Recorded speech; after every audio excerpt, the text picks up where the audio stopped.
قاصدنا واغفر لنا ما مضى يا واسع الكرم يا رب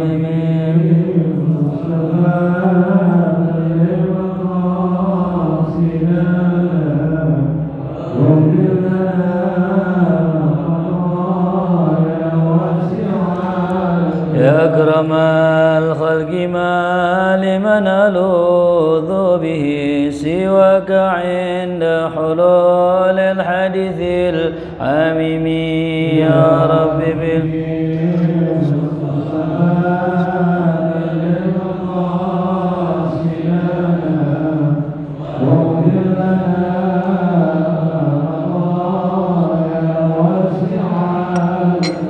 يا نفس لا تقنتي من ذلة عظمت إن الكبائر في الغفران كالأمم يا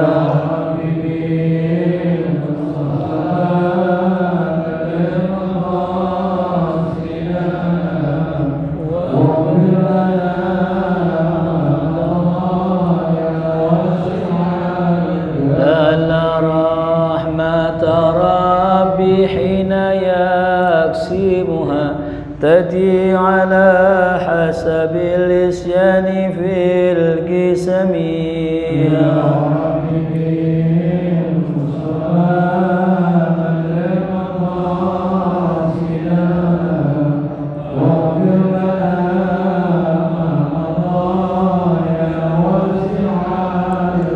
اللهم صل وسلم وبارك عليه وعلى آله. الفاتحة بنت الفتوى والمنور والسوء وبدنا سوء والصلح الجسد والروح إلى حضرة النبي مصطفى رسول الله صلى الله عليه وسلم. سر الفاتحة. أعوذ بالله من الشيطان الرجيم. بسم الله الرحمن الرحيم. الحمد لله رب العالمين الرحمن الرحيم مالك يوم الدين إياك نعبد وإياك نستعين اهدنا الصراط المستقيم صراط الذين أنعمت عليهم غير المغضوب عليهم ولا الضالين. ثم الفاتحة إلى ما شيخنا الشيخ عبد القادر الجليل وثم إلى الشيخ بلسان ساسيل وثم الشيخ أحمد رفاعي وثم إلى الشيخ المؤلف هذا الكتاب الإمام ابن حجر العسقلاني وثم إلى ابن حجر الهيثمي وثم إلى رملي وأوصالهم وأفورهم وثم إلى شارح هذا الكتاب شيخنا محجر البكاسي وثم إلى الحبيب علي بن عبد الرحمن الحبسي وثم إلى الحبيب علي بن عبد الرحمن العطاس وثم إلى الحبيب بن حسين العطاس وثم إلى سليم بن أحمد جنان وثم إلى الحبيب محمد بن علي بن عبد الرحمن الحبسي وثم الحبيب عبد الرحمن محمد بن علي الحبسي وصولهم وفروهم من الله يتغشى برحمة ومغفرة وينفعنا بأسرارهم وأنوارهم وعلومهم ونفاتهم في الدين والدنيا والآخرة. سر الفاتحة. أعوذ بالله من الشيطان الرجيم. بسم الله الرحمن الرحيم. الحمد لله رب العالمين الرحمن الرحيم مالك يوم الدين إياك نعبد وإياك نستعين اهدنا الصراط المستقيم صراط الذين أنعمت عليهم غير المغضوب عليهم ولا الضالين آمين. بسم الله والحمد لله والصلاة والسلام على سيدنا رسول الله سيدنا محمد بن عبد الله وعلى آله وصحبه ومن تبعه ولا حول ولا قوة إلا بالله. ما بعد. Hadratul Mukarramun, segenap para jamaah Masjid Jami Ar-Riyad Kuitang yang sama-sama kita hormati, segenap para pengurus, khususan Ustadz Mahdi, Ustadz Haji Nurdin dan juga seluruh para jamaah, para hadirin, ibu-ibu sekalian. Alhamdulillah kita melanjutkan daripada pembahasan tentang sholat. Setelah kita mempelajari tentang azan dan sunnah-sunnahnya, masuklah kita kepada pembahasan tentang masalah syurutus sholat, syarat sholat. Ulama mengatakan syarat itu terbagi menjadi dua. Yang pertama syarat wajibnya sholat, yang kedua syarat sahnya sholat ya. Jadi syarat ada dua, ada syarat wajib, ada syarat sah sholat. Nah, terus bedanya apa syarat sama rukun gitu? Ada yang nanya, syarat sama rukun bedanya apa? Kalau syarat dikerjakan sebelum sholat, Kalau rukun dikerjakan ketika sholat, itu bedanya. Adapun syarat wajibnya sholat, yang pertama, wahwal Islamu adalah Islam. Ya. Jadi orang apabila sudah masuk Islam, maka konsekuensinya ia harus melaksanakan sholat. Ya. Ada sebuah kisah diriwayatkan dalam kitab An-Namra'atan min Bani Israel ja'at ila Musa. Suatu hari ada seorang perempuan datang kepada Nabiullah Musa alaihissalam. Faqalat, dan dia berkata, ya Nabi Allah, wahai Nabi Allah, adnabtu dzamban 'azima. Kata ini perempuan, ya Nabi Allah, saya telah berbuat dosa yang sangat besar. Wa qad tubtu ilallah, tapi saya sudah tobat kepada Allah. Fad'ullah, maka doakanlah aku wahai Musa, ayyaghfirali, agar Allah mengampuni untukku dosaku, wa yatuba alayya, dan menerima dosa tobatku. Faqala laha Musa, kata Nabi Musa, wa ma dzambuki, apa dosamu wahai perempuan? Qalat, ya Nabi Allah, zanaitu wa waladtu waladan wa qataltuhu. Aku berzina, setelah zina anaknya lahir, aku bunuh anak tersebut. Insyaallah, zina dan membunuh. Wa qala Musa ukhruji ya fajirah, kata Nabi Musa, pergi sana wahai orang yang keji. Li'alla tanzila narun minas sama, agar tidak kami kejatuhan api dari langit. Jadi Nabi Musa usir, jangan sampai kita nih yang nggak ngapa-ngapain kena balaknya, begitu. Fatuhrikuna bisyu'mika, maka api itu akan membakar kami lantaran keburukanmu. Fakharajat min indih munkasiratal qalb, maka itu perempuan pergi dari Nabi Musa dalam keadaan hati yang hancur, pengen tobat tapi ditolak.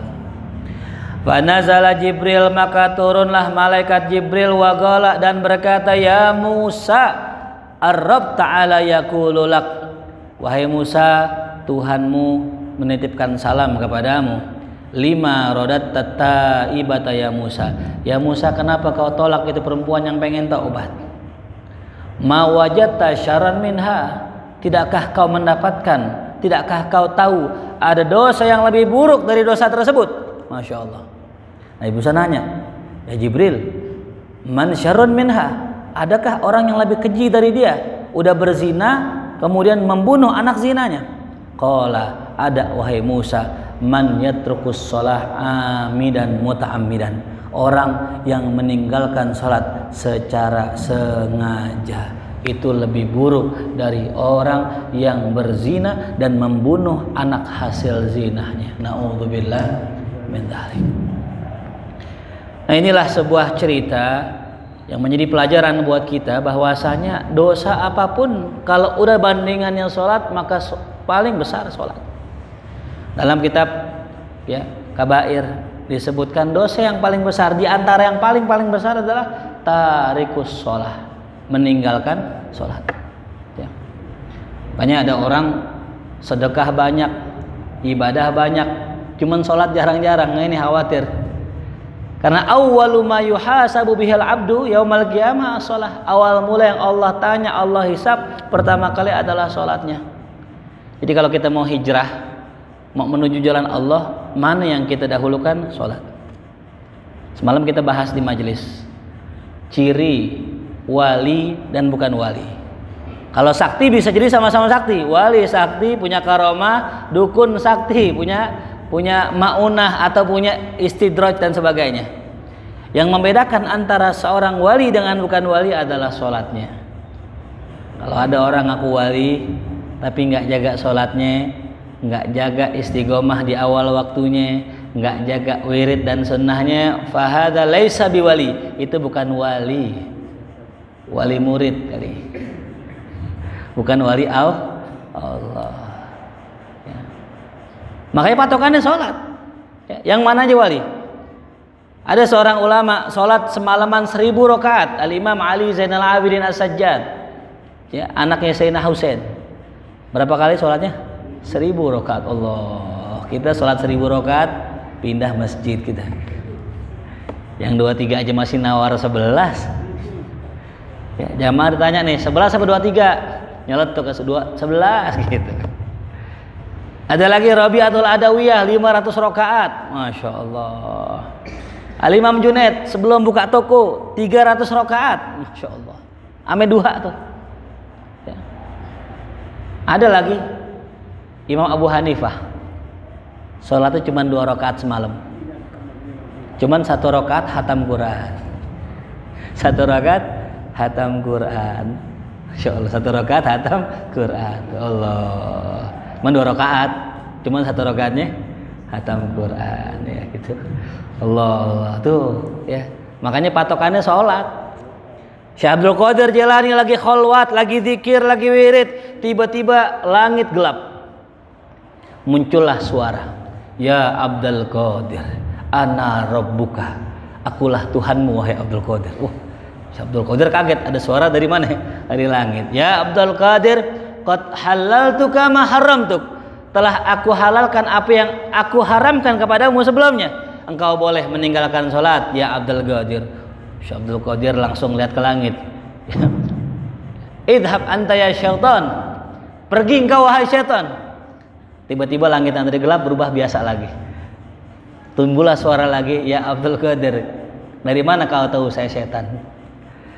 Kata Syekh Abdul Qadir, karena engkau telah menghalalkan apa yang diharamkan Allah, karena engkau telah membolehkan aku buat enggak sholat, sedangkan nabiku Nabi Muhammad sampai bengkak kakinya masih menjalankan sholat ya. Jadi kalau kita datang ke rumah kiai, ke rumah orang pinter, datang kemudian dia duduk dari Johor sampai asar kagak sholat-sholat, udah jangan ngaji lagi, jangan datang lagi, bukan orang pinter itu ya. Orang keder. Tapi guru, ada seorang alim nggak kelihatan sholat, tapi ulama-ulama mengakui dia. Nah duduk, nggak apa-apa. Kenapa? Karena syaratnya wali diakui oleh wali, syaratnya wali diangkat sama wali, gitu. Nah itu ilmu kita nggak sampai tuh. Sebagai contoh dulu ada namanya Gusmik. Gusmik itu wali min auliillah. Kerjaannya ke diskotik, kerjaannya nongkrong sama pejabat dan sebagainya. Mungkin kalau bahasa sekarang ya kayak Gus Miftah kali gitu ya. Nongkrongnya di diskotik ya.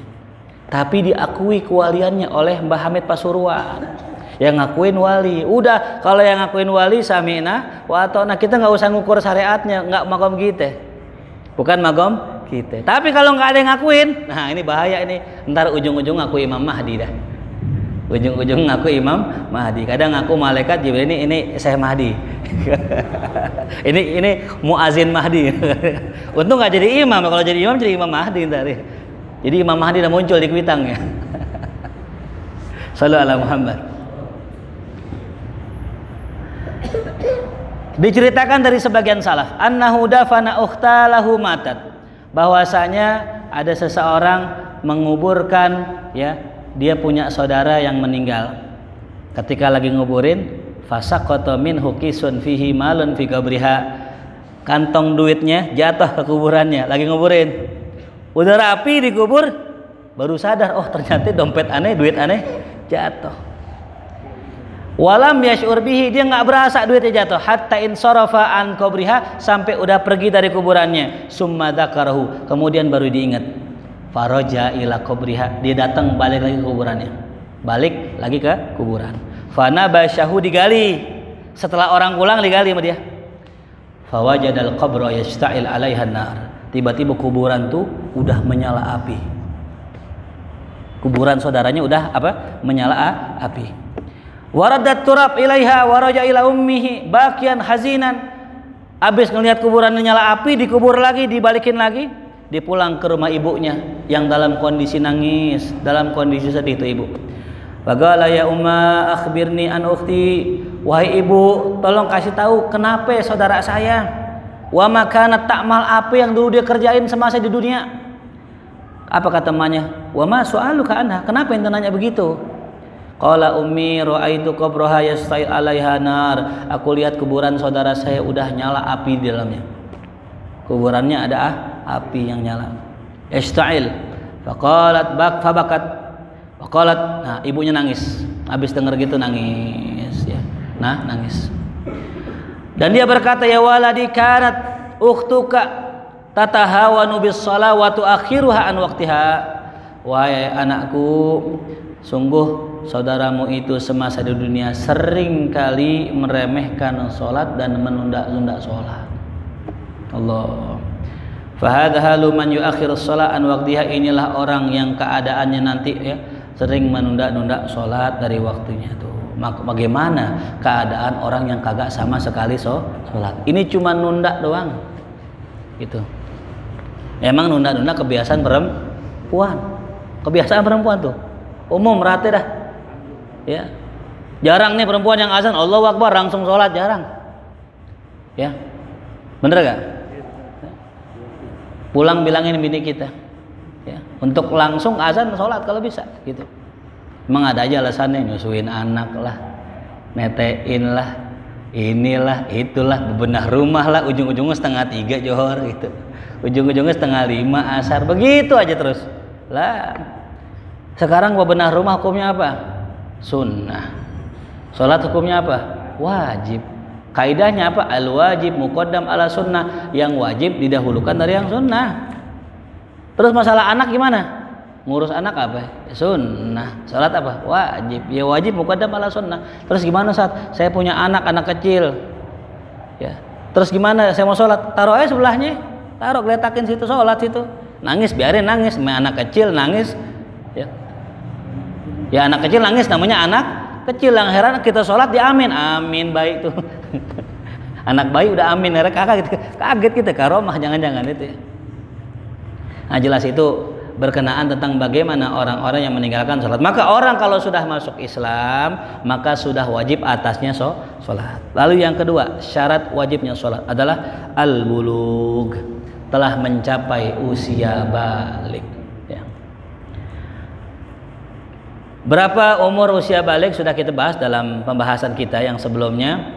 Kalau laki-laki ketika keluar sperma atau keluar air mani, baik sengaja ataupun tidak sengaja, sudah balik.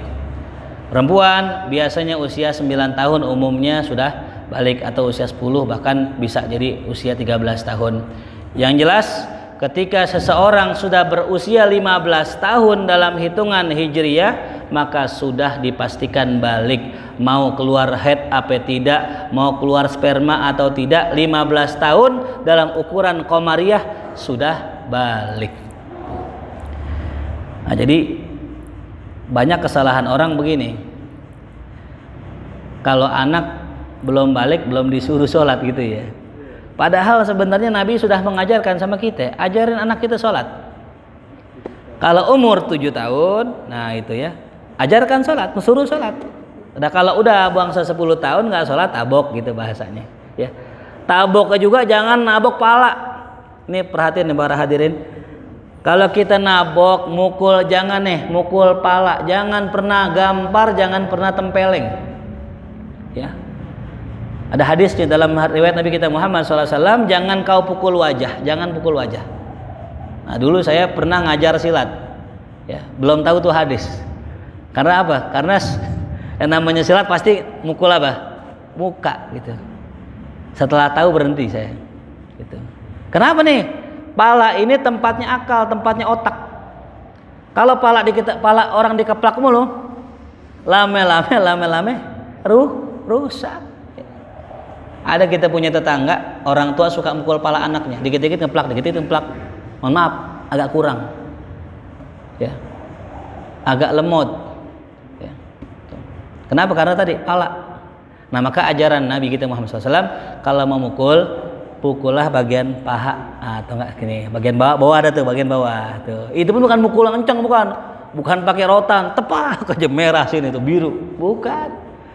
Pukullah dengan pukulan yang tidak menyakitkan. Tuh ya.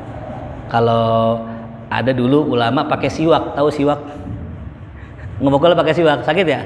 Ya gitu doang, tak asal gitu aja. Tuh, ya. Ya, cuman jangan pakai pukulnya, jangan pakai apa? Jangan pakai wirid ya. Masya Allah, wirid Nabi Musa tuh. Sekali pukul apa? Mati gitu.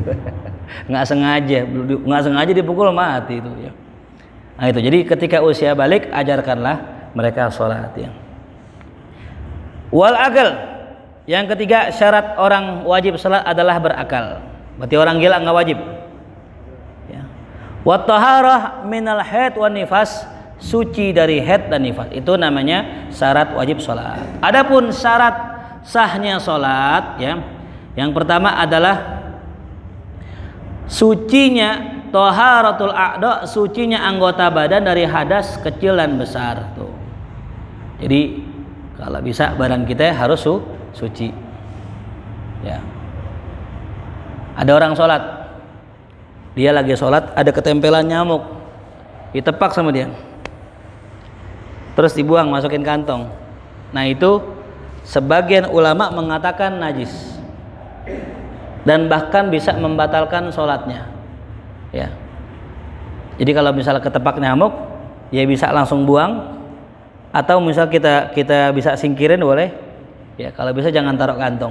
Cuman memang ini khilaf di antara ulama. Kata ulama yang lain nggak batal, nggak. Kenapa nggak? Karena nyamuk termasuk benda kecil ya. Nyamuk termasuk benda apa? Benda kecil, hewan-hewan kecil. Hewan-hewan kecil mati nggak dianggap bangkai. Tapi kata sebagian ulama enggak, hewan-hewan kecil tetap bangkai. Makanya kalau mati buang, jangan taruh kantong gitu. Tapi khilaf nggak masalah ya, ini cuman penjabaran aja ya. Nah, jadi kalau misal kata kita lagi sholat terus kemudian kita tepak ada nyamuk, nah nyamuk mati. Bagaimana hukumnya orang yang sholat tangannya berdarah kena nyamuk? Hukumnya ma'fu. Darahnya apa? Ma'fu. Ya, karena apa? Karena nyamuk darahnya tidak mengalir. Kecuali pas kita tepok terus berdarah ngalir, ternyata bisul yang kita tepok mengalir. Salah tepok ya. Yang ditepok apa? Bisul.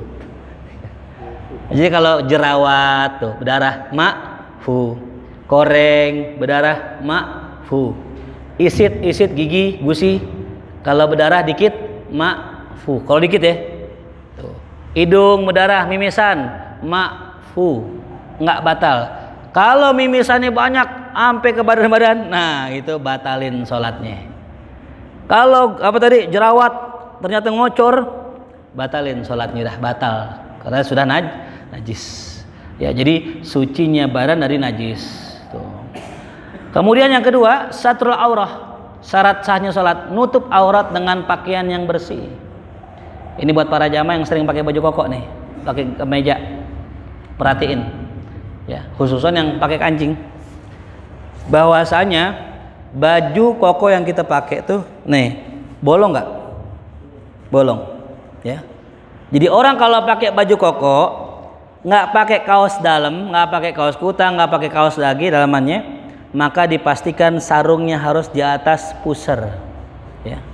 Ada yang pakai baju koko tapi nggak pakai kaos dalam?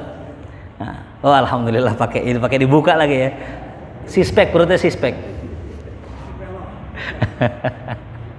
Ya, buat para jamaah yang pakai koko tapi nggak pakai kaos dalam, perhatikan kalau kita buka begini kan bolong tuh. Ini namanya termasuk membuka aurat. Ya, sah nggak orang sholat kalau dengkulnya bolong? Nggak sah. Celananya bolong sah nggak? Nggak sah. Sama, baju pun sama. Maka aman pakai gamis. Kalau gamis aman. Tuh ya. Yang kedua, kalau kita sholat ya pakai baju apa? Baju kaos kemeja atau koko, maka pastikan apa tadi? Sarungnya naik ke atas. Atau kita pakai apa tadi?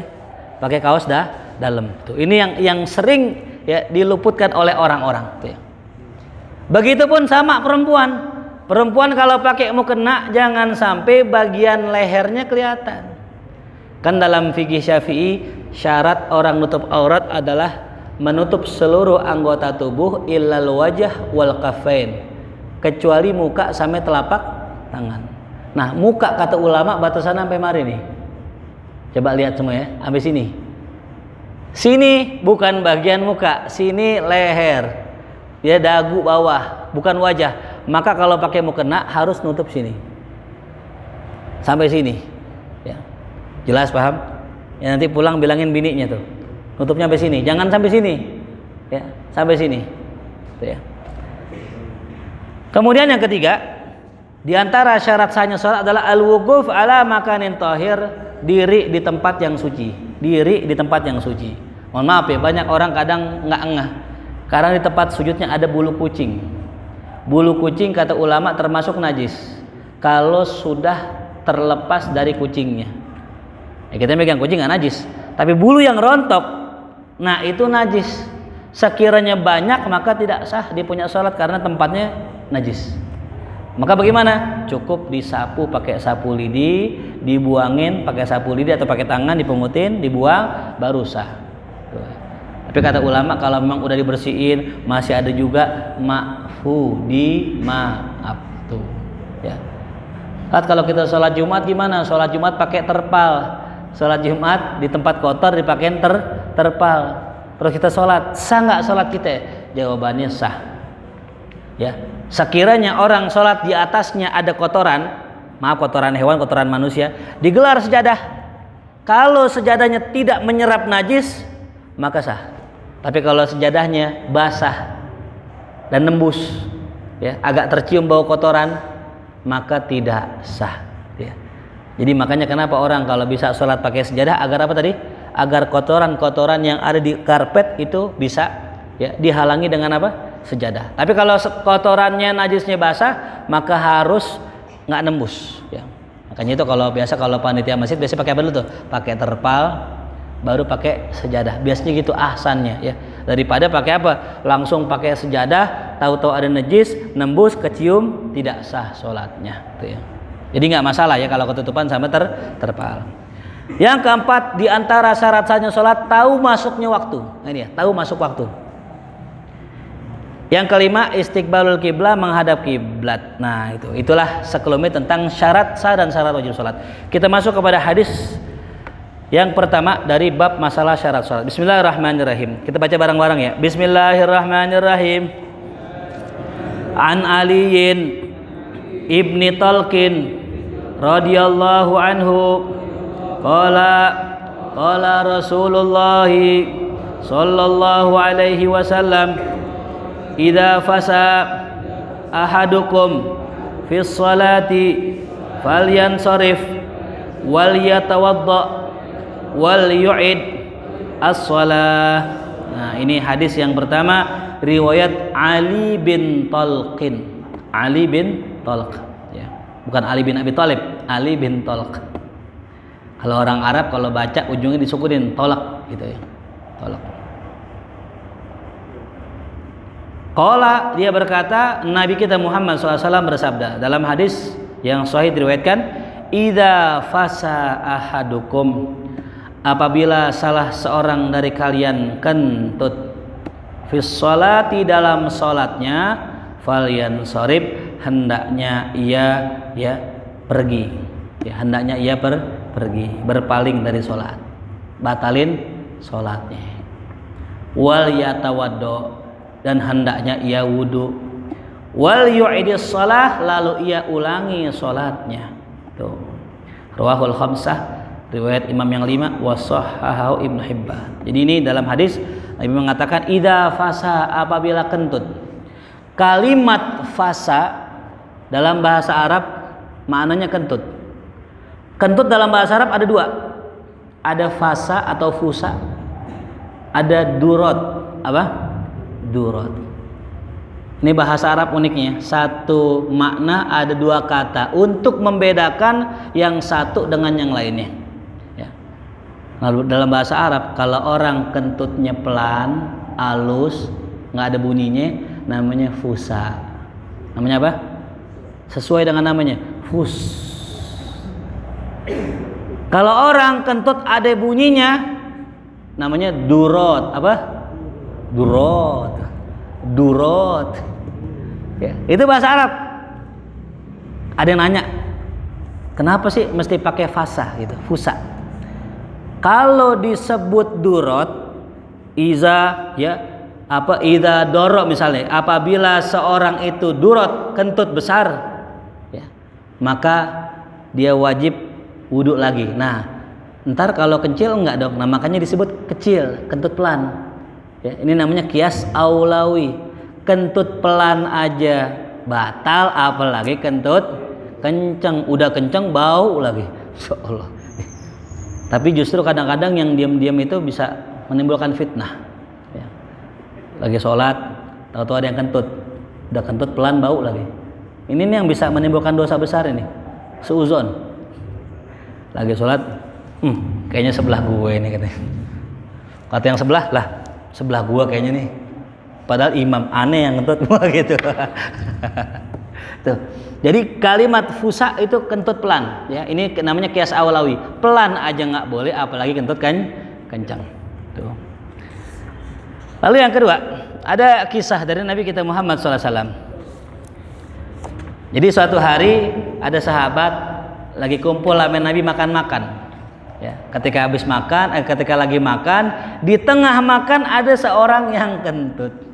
Ya. Mana kentutnya bau lagi? Biasanya nih kalau kencang nggak bau biasanya. Ini kentutnya pelan, cuman baunya berasa sampai ke hati baunya. Sampai sahabat bilang gini, nih yang kentut nih nanti ketahuan. Karena kalau kentut harus apa? Wudu. Kita tungguin siapa yang wudu. Ternyata Nabi bilang, Nabi pengen bikin sahabatnya nggak malu, jangan sampai malu dia. Udah semua sahabat yang tadi makan daging onta sekarang wudu. Ternyata banyak yang makan daging onta. Akhirnya semuanya wudu. Ketahuan nggak? Enggak ketahuan. Sejak saat itu para sahabat menganggap makan daging onta batalin wudu. Ya, jadi makan yang batalin wudu adalah makan daging onta. Zaman dulu. Tuh. Kenapa bisa batal? Nabi yang bilang yang makan daging onta wudu. Yang daging lain enggak, daging onta doang. Pertama, faidah hadis yang bisa kita ambil, Nabi selalu menjaga perasaan umatnya. Tuh. Nabi nggak pengen bikin malu. Kalau kita kan ditunjuk ya. Bau utut nih, ditelusurin. Sini nih, dari sini sumber ini nih ditunjuk. Malu lah dia gitu. Ya. Makanya kalau kita lagi di mobil gitu, kan pakai AC tuh. Ada yang ketelplasan ya, keceplosan. Baunya kita kenal ya, agak nyerempet soalnya baunya nih. Buka kaca aja dah, buka kaca. Gitu. Nggak usah pakai nanya, siapa yang kentut nih? Nggak usah. Pasti nggak ada yang ngaku soalnya. Pasti nggak ada yang ngaku. Cukup apain? Buka kaca, anginnya keluar, udah tutup lagi. Itu akhlak Nabi kita Muhammad Sallallahu Alaihi Wasallam tuh. Ya. Jadi Nabi jagain umat jangan sampai bikin malu. Ya, sebagaimana dulu ada yang namanya ulama Hatim Al-Asam. Ini kisah masyhur ya. Hatim Al-Asam suatu hari punya toko, datang perempuan cakep. Ketika datang pengen beli barang nggak sengaja tuh perempuan kentutnya kencang lagi. Malu lah nih perempuan. Hatim Al-Asam yang mendengar kentut perempuan itu akhirnya pura-pura budak. Apaan gitu? Wah, alhamdulillah untung yang punya warung nggak dengar. Tapi yang luar biasa bukan ininya. Yang luar biasa Hatim Al-Asam pura-pura budak sampai itu perempuan meninggal. Allah. Kalau misalnya pura-pura budak saat itu doang biasa. Ini pura-pura budak sampai itu perempuan meninggal. Sehingga ti perempuan sampai meninggal taunya Hatim Al-Asam budak. Ketika meninggal barulah dia biasa lagi. Sehingga orang menggelarinya Hatim Al-Asam. Al-Asam maknanya si tuli. Sehingga dia angkat sama Allah jadi wali gara-gara pura-pura budak. Akhlak, gara-gara akhlak tuh. Jadi yang hebat bukan pura-pura budaknya, tapi sepanjang hidup perempuan pura-pura budak. Subhanallah. Ada beberapa perkara tulis yang nggak boleh ditahan. Nah ini dia. Kata Ibnu Qayyim Al-Jauzi dalam kitab Tibbun Nabawi, ini masalah kesehatan. Ada beberapa perkara yang nggak boleh kita tahan. Yang pertama kentut.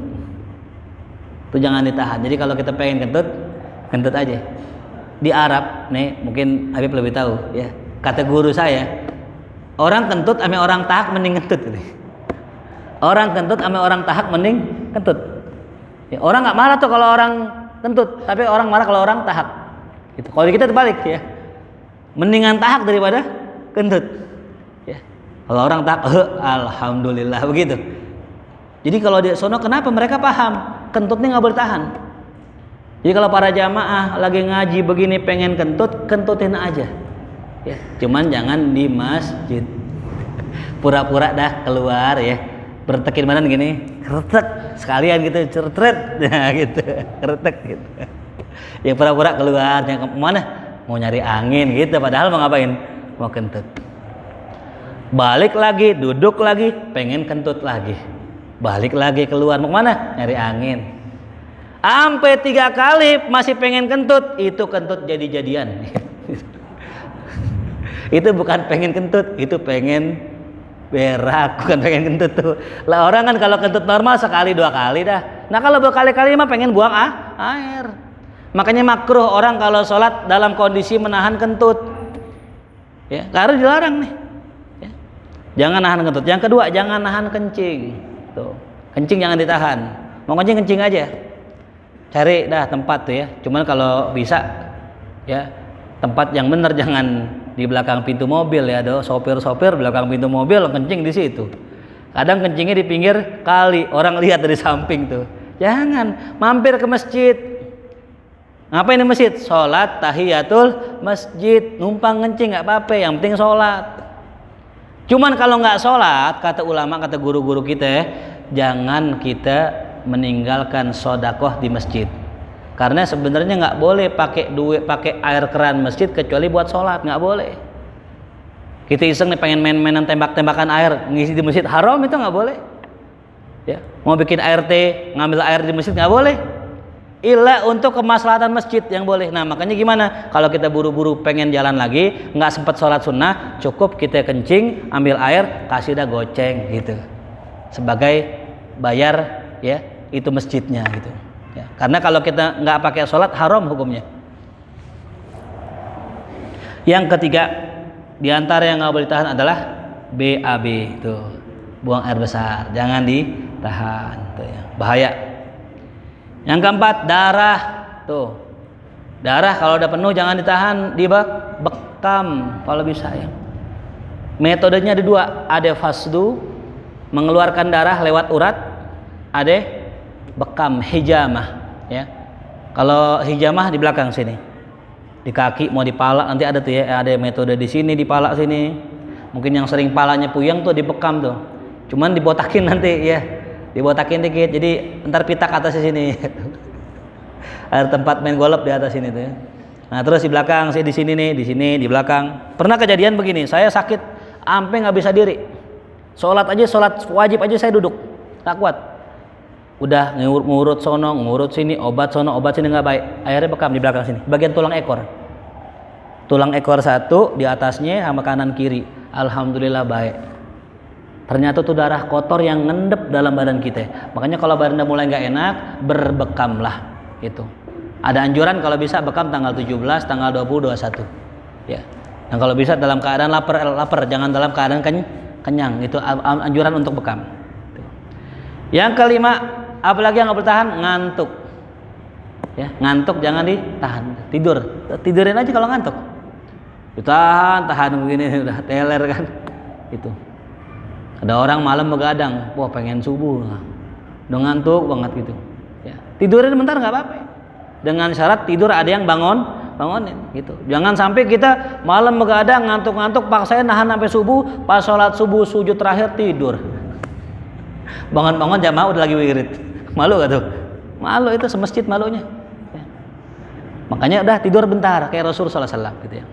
Lalu yang keenam ya, lapar jangan ditahan. Udah lapar makan. Ya.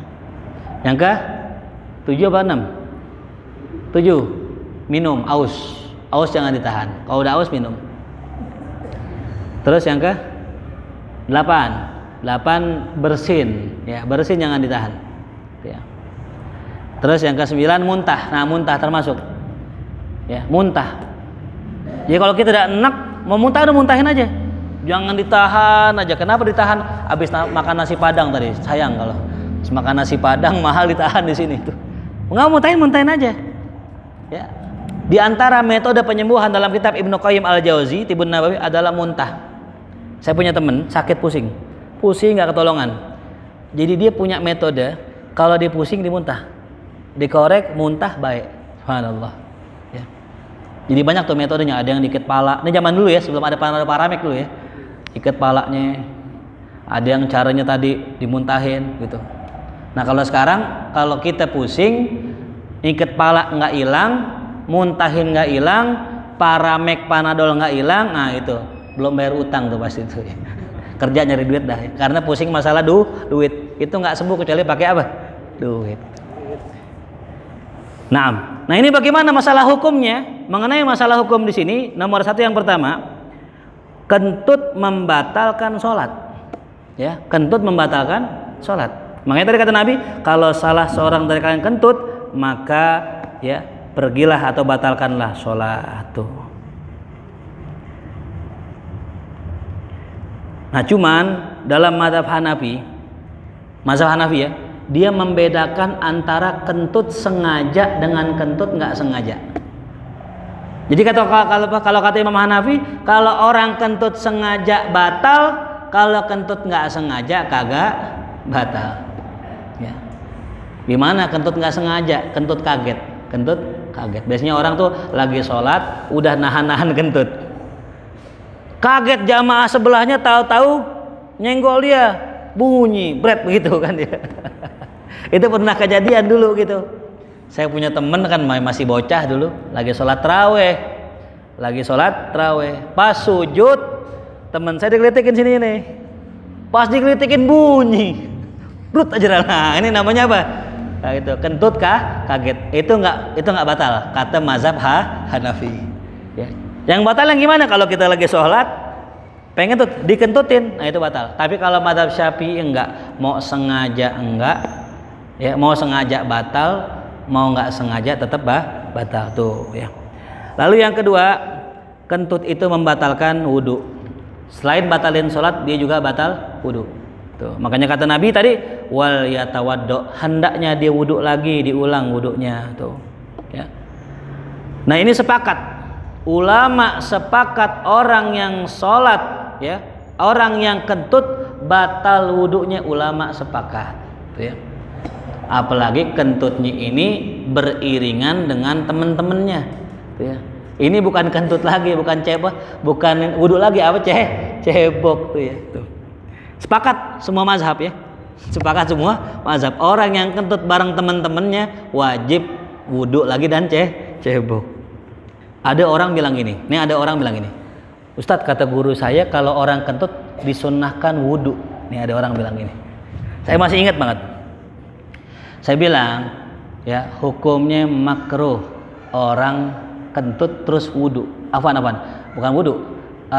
Iya, orang kentut wudhu dalam kondisi dia nggak mau sholat ya. Jadi kalau dia lagi nggak sholat nggak usah wudhu gitu. Ya, kecuali dia emang astagfirullahaladzim.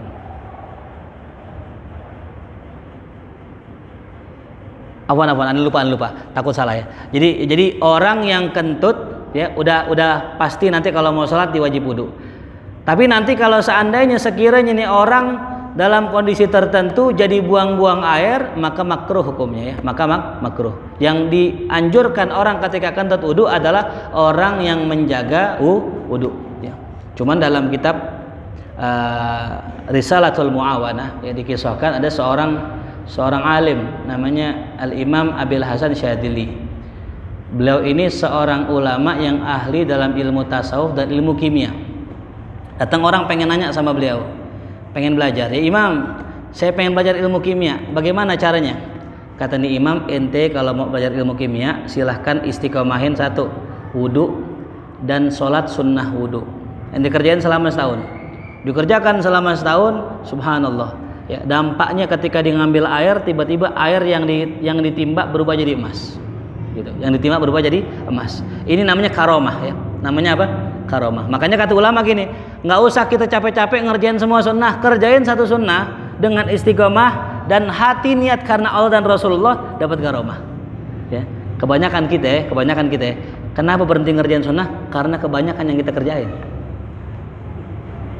Mau ini juga, mau itu juga, mau ini. Akhirnya capek sendiri kan? Ketika capek, akhirnya nggak dapat sama sekali. Mending satu sunnah kita istiqomahin setahun daripada banyak sunnah cuman kagak istiqomah tuh ya. Nah, jadi faidah orang yang menjaga wudhu adalah dia Allah kasih garomah tuh. Hadis yang selanjutnya, wa an Aisyah radhiyallahu anha anna Nabi sallallahu alaihi wasallam la yaqbalullahu salata haid. Tidaklah Allah terima salat orang yang haid illa bi khimar, kecuali orang yang pakai khimar. Ini dia. Allah tidak menerima salatnya orang yang haid. Nah, kata ulama yang dimaksud dengan haid di sini bukan orang yang haid tapi orang yang sudah haid atau sudah balik. Illa bi khimar, kecuali pakai khimar. Apa itu khimar? Kerudung. Ya. Ini nih kesalahpahaman orang kita. Yang dimaksud dengan jilbab itu adalah pakaian kayak gamis lil mar'ah. Nah, adapun kerudungnya namanya khimar ya. Jadi ini bukan jilbab nih. Kerudung namanya. Arabnya, bahasa Arabnya namanya khimar. Namanya apa? Khimar. Jadi badannya jilbab, palanya khimar gitu. Nah, di kita udah beralih makna. Palanya apa? Jilbab. Nggak pakai jilbab lo, bukan, ini namanya apa? Khimar. Kata Nabi kita Muhammad SAW, Allah nggak terima perempuan yang sudah haid, ya yang udah balik, sholat kecuali harus memakai kerudung. Tuh, keterangan di sini apa? Khimar adalah thawbun yughatti ra'sal mar'ah, pakaian yang menutup kepala seorang perempuan. Tuh. Wa yu'raf fil Hijaz, dan dikenal di Hijaz di Mekah wal Madinah dengan nama qin'ah. Namanya apa? Qin'ah atau kun'ah. Ya. Wastadalla bihi anal khimar syartun li sihhatis shalah. Ya. Dan berdalil dengan hadis ini bahwasanya ya kerudung atau khimar merupakan syarat sahnya salat. Tuh. Ada perempuan salat cuman pakai apa tuh? Pakai mukena doang. Ya, ada pertanyaan nih, Ustaz, kalau salat pakai mukena doang sah enggak? Saya bilang enggak sah. Ya. Jadi ibu kalau sholat pakai mukena doang nggak sah, anggap aja nggak sah, walaupun bisa jadi sah. Kenapa? Karena ada kemungkinan ketika dia takbir keangkat perutnya kelihatan. Ya. Allah, kelihatan nggak perutnya? Coba periksa dan ntar pulang ke rumah, periksa bini kita. Kalau diangkat tangan, kelihatan nggak bagian bawahnya nih? Dan saya sudah ngecek ya beberapa orang gitu, sempet nanya, survei, ya emang kelihatan. Apalagi kalau dia angkat tangannya sampai kuping. Mungkin kalau ditakbir sampai sini doang nggak kelihatan. Tapi kalau takbir angkat tangan sampai sini pasti kelihatan. Nah, makanya anjurannya kalau perempuan sholat kudu pakai daleman, sama kayak laki-laki tadi. Ya kudu pakai baju gamis atau apa, atau pokoknya pakaian yang nutupin. Maka ketika dia angkat tangan masih ada satu helai lembar bajunya lagi tuh ya. Nah, cuma di sini dikatakan di zaman Sayyidina Umar bin Khattab radhiyallahu an, Sayyidina Umar pernah memukul seorang budak perempuan. Ya. Karena gini, beda antara perempuan merdeka dengan perempuan budak. Di zaman Nabi cara nyiri ini gimana? Kalau perempuan budak nggak pakai jilbab, nggak pakai kerudung, nggak pakai khimar. Ya. Kalau zaman Nabi yang merdeka pakai apa? Pakai khimar, pakai kerudung gitu. Nah, sama kayak sekarang gitu. Kalau sekarang ada orang nggak pakai khimar, ya berarti apa tuh? Budak gitu. Kalau ngikutin zaman Rasulullah, cirinya begitu. Nah, sampai ada seorang budak ikut-ikutan pakai khimar, pakai kerudung. Bagaimana reaksi Sayyidina Umar? Sayyidina Umar memukul dia, nabok bahasanya gitu. Ya, ketika melihat ada budak, ya dia itu pakai kerudung. Sayyidina Umar. Apa katanya? Ikshifi ra'sak, buka tuh kepalamu, khimarmu. La tushbihi bil harair, jangan kau mirip-miripin dirimu dengan orang merdeka tuh ya. Jadi nggak boleh tasyabbuh, mirip-miripin dengan orang yang bukan magam kita. Ya. Sama kayak kita bukan ustadz, bukan kiai, nggak punya ilmu, terus pakai imamahnya yang gede lagi, yang kayak Habib Umar gitu, nggak boleh, haram. Atau mungkin pakai sorban hijau kan pakaian ulama kan, kalau orang Jakarta kan begitu ya. Itu nggak boleh, haram. Haramnya kenapa? Bukan haramnya karena mengatakan bukan, tapi haramnya karena kita menipu orang lain. Haramnya karena nipu. Ya. Jadi kalau pakaian kiai, ya hanya boleh dipakai sama kiai. Agar apa? Agar orang awam nggak ketipu dengan pakaiannya. Ya. Oh masa gitu amat Ustaz? Lah polisi, orang bukan polisi. Pakai seragam polisi, boleh nggak? Nggak boleh. Kenapa nggak boleh? namanya nipu. Apalagi minta duit, pakai seragam polisi, pakai motor gede kayak polisi, tiba-tiba berintin orang minta duit. Nah tuh, nipu nggak boleh. Ya, jadi kalau kata guru saya, pakaian ulama hanya boleh dipakai sama ulama. Nah sekarang gimana Ustadz? Saya pengen pakai sorban, saya bukan ulama. Sorban nggak apa-apa, cuman jangan sorbannya ulama. Ya, apalagi ciri khasnya ulama. Tuh, hari Jumat, ulama-ulama pakai sorban, imamah semua lengkap. Santri pun sama. Cuman sorbannya imamahnya jangan sampai kayak ulama, kayak Habib Jindan, Habib Ahmad yang gede-gede, jangan. Kita masuk ya imamahnya asal libet aja sekali udah cukup gitu. Nah di zaman Nabi gitu juga, ada perempuan merdeka, ada perempuan budak. Yang budak jangan nyamak-nyamain perempuan merdeka, takutnya nanti menipu tuh. Nah wahadza yadullu, inilah menunjukkan bahwasanya ya masyhur di kalangan sahabat, la yunkir, mereka nggak mengingkari perbuatan Sayyidina Umar gitu ya. Hatta ankara Umar mukhalafatahu, sampai Sayyidina Umar mukhalafahnya, mengingkarinya. Tuh. Wa qala Abu Qilabah inna Umar bin Khattab kana la yada amatan. Dan bahwasanya terkenal dari Abu Qilabah bahwasanya Sayyidina Umar tidak membiarkan seorang amah, seorang budak perempuan tuqanni fi khilafatihi, yang pakai nih khimar. Jadi di zaman Sayyidina Umar khusus ya, seorang budak perempuan nggak boleh pakai khimar, nggak boleh pakai jilbab, kerudung. Di zaman beliau doang, di zaman yang lain nggak apa-apa itu ya. Tuh, kenapa beliau katakan innal qina lil harair, sesungguhnya kerudung hanya khusus buat orang yang merdeka. Ya, ini sebagai satu sindiran buat kita ya. Sindiran buat para perempuan zaman sekarang, bahwa zaman Nabi orang mulia, perempuan mulia tuh pakai kina. Kalau kita para ibu-ibu pengen mulia, itu pakailah, kita pakai apa? Kina, pakai khimar, pakai kerudung gitu ya. Jadi kalau ada orang yang nggak pakai kerudung, nah itu ya, ima dua dah ya, ima budak atau mungkin nenek ya. Jadi boleh, Ustadz tetangga saya nggak pakai jilbab boleh nggak? Boleh, kan ada dalam Quran surah An-Nur ya, perempuan yang sudah menepos ya, dia nggak apa-apa untuk memperlihatkan apanya, rambutnya, boleh. Ya, perempuan yang udah menepos, perempuan yang sudah tua tidak apa-apa untuk memperlihatkan rambutnya. Kenapa? Karena perempuan itu sudah tidak lagi memberikan syahwat kepada laki-laki lain. Tuh, syaratnya boleh nenek-nenek buka jilbab dengan syarat udah kagak lagi bisa bikin syahwat orang lain. Tapi nenek-nenek sekarang metal-metal beda ya. Nenek-nenek pakai henna, ada yang pakai legging, mana legging macan lagi. Ya, masih suka jalan ke mall, masih suka kumpul-kumpul, beda sama nenek-nenek zaman dulu ya. Nah terus bagaimana Ustadz? Nah ya nggak boleh dong ya. Maka Imam Syafi'i dalam madhabnya mengatakan kalau kita nyentuh nenek-nenek tetap nggak boleh. Kalau madhab lain boleh. Kenapa boleh? Madhab lain mengatakan nenek-nenek udah nggak ada syahwatnya lagi kita megang. Ya kali gitu anak muda salaman nenek-nenek gitu masih ada syahwatnya, ya kagak mungkin gitu. Nah tapi Imam Syafi'i beda. Imam Syafi'i mengatakan orang anak muda megang nenek-nenek itu tetap nggak boleh.